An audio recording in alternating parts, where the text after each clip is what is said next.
Atomic habits. What's the difference between systems and goals?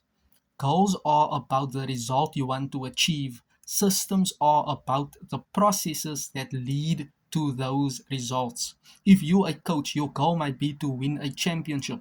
Your system is the way you recruit players, manage your assistant coaches, and conduct practice. If you're an entrepreneur, your goal might be to build $1 million business. Your system is how to test product ideas, hire employees, and run marketing campaigns.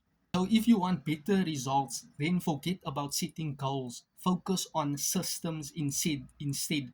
Are goals completely useless? Of course not.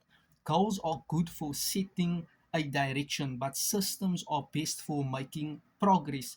A handful of problems arise when you spend too much time thinking about your goals and not enough time designing your systems.